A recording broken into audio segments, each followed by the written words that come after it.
Agustín de Hipona, teólogo latino, una de las máximas figuras de la historia del pensamiento cristiano.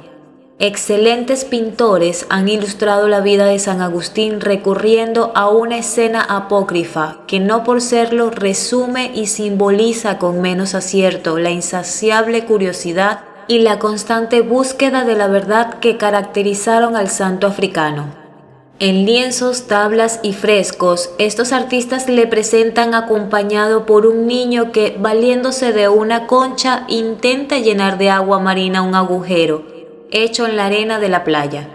Dicen que San Agustín encontró al chico mientras paseaba junto al mar intentando comprender el misterio de la Trinidad, y que cuando trató sonriente de hacerle ver la inutilidad de sus afanes, el niño repuso: «No ha de ser más difícil llenar de agua este agujero que desentrañar el misterio que bulle en tu cabeza».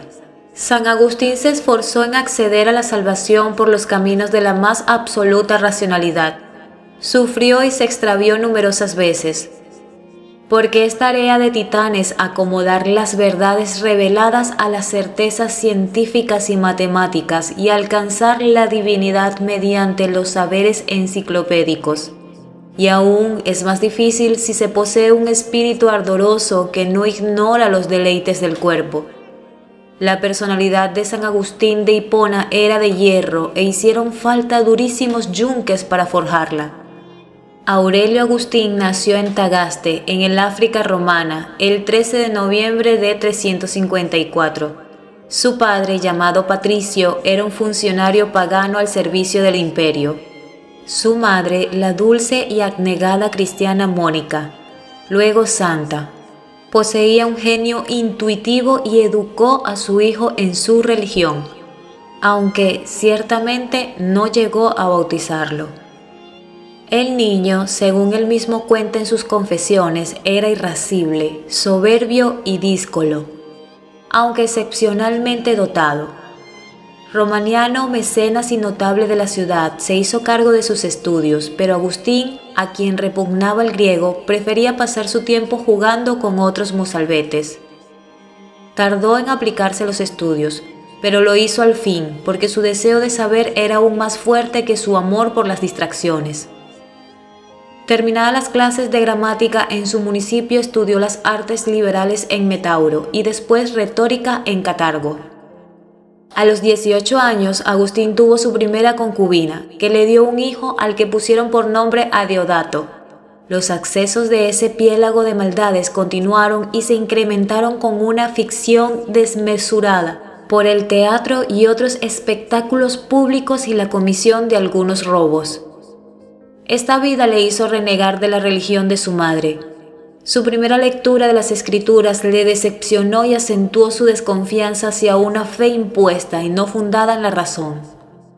Sus intereses le inclinaban hacia la filosofía y en este territorio encontró acomodo durante algún tiempo en el escepticismo moderado, doctrina que obviamente no podía satisfacer sus exigencias de verdad. Sin embargo, el hecho fundamental en la vida de San Agustín de Hipona en estos años es su adhesión al dogma maniqueo. Su preocupación por el problema del mal, que lo acompañaría toda su vida, fue determinante en su adhesión al maniqueísmo, la religión de moda en aquella época. Los maniqueos presentaban dos sustancias opuestas, una buena, la luz, y otra mala, las tinieblas, eternas e irreductibles. Era preciso conocer el aspecto bueno y luminoso que cada hombre posee y vivir de acuerdo con él para alcanzar la salvación. A San Agustín le seducía este dualismo y la fácil explicación del mal y de las pasiones que comportaba, pues ya por aquel entonces eran estos los temas centrales de su pensamiento. La doctrina de Manio Manés, fundador del maniqueísmo, se asentaba en un pésimo radical aún más que el escepticismo, pero denunciaba inequívocamente al monstruo de la materia tenebrosa enemiga del espíritu, justamente aquella materia, piélago de maldades, que Agustín quería conjurar en sí mismo. Dedicado a la difusión de esa doctrina, profesó la elocuencia en Cartago, 374-383, Roma 383 y Milán 384. Durante 10 años a partir del 374 vivió Agustín esta amarga y loca religión. Fue colmado de atenciones por los altos cargos de la jerarquía maniquea y no dudó en hacer proselitismo entre sus amigos. Se entregó a los himnos ardientes, los ayunos y las variadas abstinencias, y complementó todas estas prácticas con estudios de astrología que le mantuvieron en la ilusión de haber encontrado la buena senda. A partir del año 379, sin embargo, su inteligencia empezó a ser más fuerte que el hechizo maniqueo. Se apartó de sus correligionarios lentamente, primero en secreto y después denunciando sus errores en público. La llama de amor al conocimiento que ardía en su interior le alejó de las simplificaciones maniqueas como le había apartado del escepticismo estéril. En 384 encontramos a San Agustín de Hipona en Milán, ejerciendo de profesor de oratoria. Allí lee sin descanso a los clásicos, profundiza en los antiguos pensadores y devora algunos textos de filosofía neoplatónica. La lectura de los neoplatónicos, probablemente de Plotino, debilitó las convicciones maniqueístas de San Agustín y modificó su concepción de la esencia divina y de la naturaleza del mal. Igualmente decisivo en la nueva orientación de su pensamiento serían los sermones de San Ambrosio, arzobispo de Milán, que partía de Plotino, para demostrar los dogmas y a quien San Agustín escuchaba con delectación, quedando maravillado, sin aliento, con el corazón ardiendo. A partir de la idea de que Dios es luz, sustancia espiritual de la que todo depende y que no depende de nada, San Agustín comprendió que las cosas, estando necesariamente subordinadas a Dios, derivan todo su ser de Él, de manera que el mal solo puede ser entendido como pérdida de un bien, como ausencia o no ser, en ningún caso como sustancia. 2 años después, la convicción de haber recibido una señal divina, relatada en el libro 8 de las Confesiones, lo decidió a retirarse con su madre, su hijo y sus discípulos a la casa de su amigo Verecundo, en Lombardia, donde San Agustín escribió sus primeras obras. En 387 se hizo bautizar por San Ambrosio y se consagró definitivamente al servicio de Dios. En Roma vivió un éxtasis compartido con su madre, Mónica, que murió poco después. En 388 regresó definitivamente a África.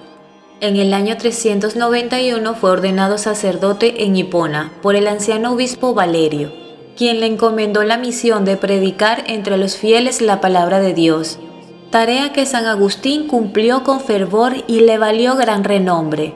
Al poco tiempo sostenía enconado combate contra las herejías y los cismas que amenazaban a la ortodoxia católica, reflejado en las controversias que mantuvo con maniqueos, pelagianos, donatistas y paganos. Tras la muerte de Valerio hacia finales del 395, San Agustín fue nombrado obispo de Hipona. Desde este pequeño pueblo de pescadores proyectaría su pensamiento a todo el mundo occidental. Sus antiguos correligionarios, maniqueos y también los donatistas, los arrianos, los priscilianistas y otros muchos sectarios vieron combatidos sus errores por el nuevo campeón de la cristiandad. Dedicó numerosos sermones a la instrucción de su pueblo. Escribió sus célebres cartas a amigos, adversarios, extranjeros, fieles y paganos, y ejerció a la vez de pastor, administrador, orador y juez. Al mismo tiempo elaboraba una ingente obra filosófica, moral y dogmática. Entre sus libros destacan los soliloquios, las confesiones y la ciudad de Dios, extraordinarios testimonios de su fe y de su sabiduría teológica. Al caer Roma en manos de los godos de Alárico, en el año 410 se acusó al cristianismo de ser responsable de las desgracias del imperio, lo que suscitó una ascendida respuesta de San Agustín, recogida en la Ciudad de Dios, que contiene una verdadera filosofía de la historia cristiana. Durante los últimos años de su vida asistió a las invasiones bárbaras del norte de África, iniciadas en el 429, a las que no escapó su ciudad episcopal. al tercer mes del asedio de Hipona, cayó enfermo y murió. La filosofía de San Agustín. El tema central del pensamiento de San Agustín de Hipona es la relación del alma, perdida por el pecado y salvada por la gracia divina, con Dios. Relación en la que el mundo exterior no cumple otra función que la de mediador entre ambas partes. De ahí su carácter esencialmente espiritualista, frente a la tendencia cosmológica de la filosofía griega. La obra del santo se plantea como un largo y ardente diálogo entre la criatura y su creador, esquema que desarrollan explícitamente sus confesiones. Si bien el encuentro del hombre con Dios se produce en el amor, Dios es concebido como bien y verdad. En la línea del idealismo platónico, solo situándose en el seno de esa verdad, es decir, al realizar el movimiento de lo finito hacia lo infinito, puede el hombre acercarse a su propia esencia. Pero su visión pesimista del hombre contribuyó a reforzar el papel que a sus ojos desempeña la gracia divina, por encima del que tiene la libertad humana, en la salvación del alma. Este problema es el que más controversias ha suscitado, pues entronca con la cuestión de la predestinación, y la postura de San Agustín contiene en este punto algunos equívocos. Mundo, alma y Dios. En sus concepciones sobre la naturaleza y el mundo físico, Agustín de Hipona parte del hilemorfismo de Aristóteles. Los seres se componen de materia y forma, pero conforme al ideario cristiano. Agustín introduce el concepto de creación. Dios creó libremente el mundo de la nada, extraño a la tradición griega, y enriquece la teoría aristotélica con las llamadas razones seminales. Al crear el mundo, Dios los dejó en un estado inicial de indeterminación, pero depositó en la materia una serie de potencialidades latentes comparables a semillas, que en las circunstancias adecuadas y conforme a un plan divino originaron los sucesivos seres y fenómenos. De este modo, el mundo evoluciona con el tiempo, actualizando constantemente sus potencialidades y configurándose como cosmos. El ser humano se compone de cuerpo, materia y alma, forma. Pero siguiendo ahora a Platón, para Agustín de Hipona, cuerpo y alma son sustancias completas y separadas, y su unión es accidental. El hombre es un alma racional inmortal que se sirve como un instrumento de un cuerpo material y mortal. El santo llegó incluso a usar algunas veces el símil platónico del jinete y el caballo. Dotada de voluntad, memoria e inteligencia, el alma es una sustancia espiritual simple e indivisible, cualidades de las que se desprende su inmortalidad, ya que la muerte es descomposición de las partes.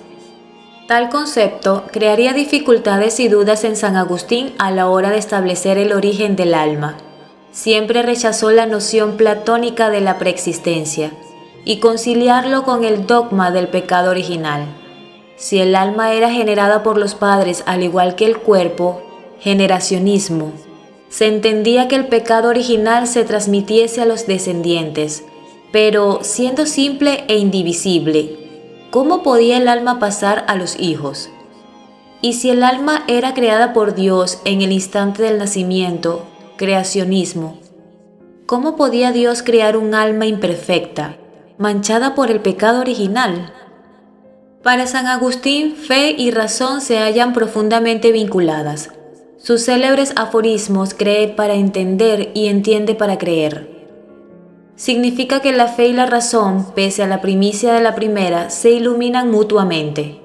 Mediante la sensación y la razón podemos llegar a percibir cosas concretas y a conocer algunas verdades necesarias y universales, pero referidas a fenómenos concretos, temporales.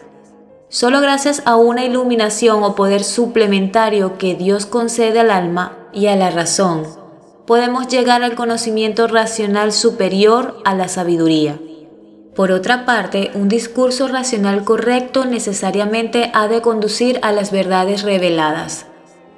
De este modo, la razón nos ofrece algunas pruebas de la existencia de Dios, de entre las que destaca en San Agustín el argumento de las verdades eternas.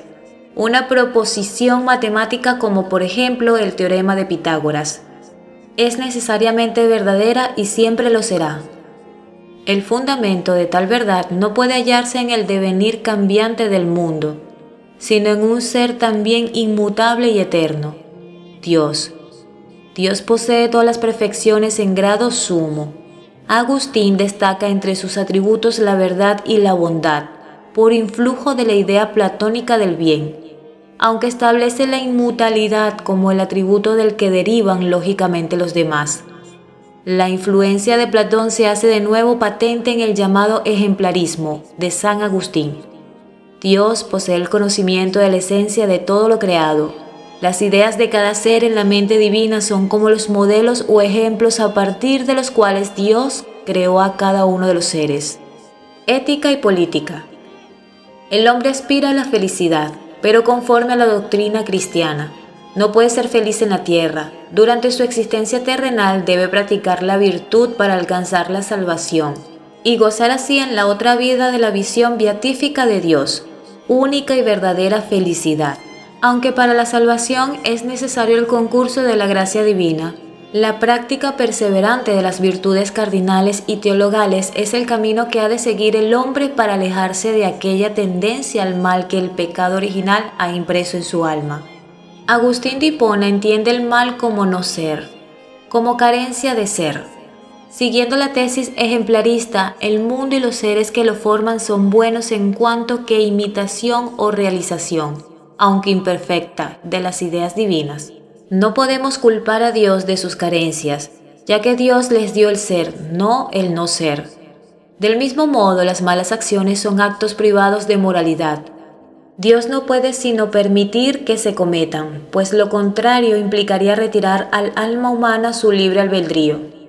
Las ideas políticas de Agustín de Hipona deben situarse en el contexto de la profunda crisis que atravesaba el Imperio Romano y de la acusación lanzada por los paganos de que el cristianismo era la causa de la decadencia de Roma.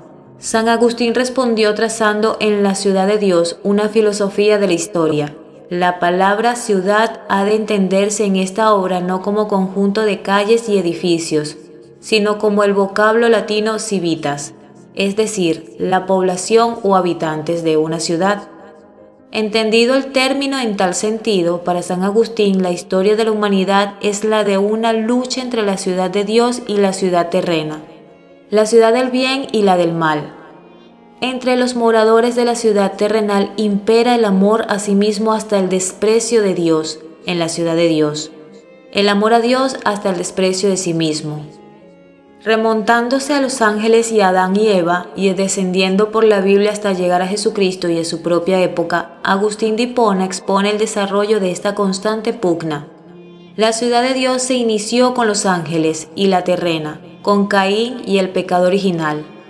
La historia de la humanidad se divide en dos grandes épocas. La primera, desde la caída del hombre hasta Jesucristo, preparó la redención. La segunda, desde Jesucristo hasta el fin del mundo, cumplirá y realizará la redención, pues el conflicto entre ambas ciudades proseguirá hasta que, ya al fin de los tiempos, triunfe definitivamente la ciudad de Dios. Desde tal amplia perspectiva, la situación crítica del Imperio Romano, en el que San Agustín se ve un instrumento de Dios para facilitar la propagación de la fe, es solamente otro momento de esa lucha, y más debe atribuirse su crisis a la pervivencia del paganismo entre los ciudadanos que a la cristianización. Una Roma plenamente cristiana podría pasar a ser un imperio espiritual y no meramente terrenal. Junto al núcleo que la motiva se halla en esta obra su concepto de la familia y la sociedad como positivas derivaciones de la naturaleza humana, no como resultado de un pacto, así como la noción del origen divino del poder del gobernante. Por su vasta y perdurable irradiación, puede afirmarse que Agustín de Hipona figura entre los pensadores más influyentes de la tradición occidental. Es preciso saltar hasta Santo Tomás de Aquino en el siglo IX para encontrar un filósofo de su misma talla. Toda la filosofía y la teología medieval hasta el siglo IV fue básicamente agustiniana. Los grandes temas de San Agustín, conocimiento y amor, memoria y presencia, sabiduría, dominaron la teología cristiana hasta la escolástica tomista. Lutero recuperó, transformándola, su visión pesimista del hombre pecador, y los seguidores de Jansenio, por su parte, se inspiraron muy a menudo en el Agustinus, libro en cuyas páginas se resumían las principales tesis del filósofo de Hipona.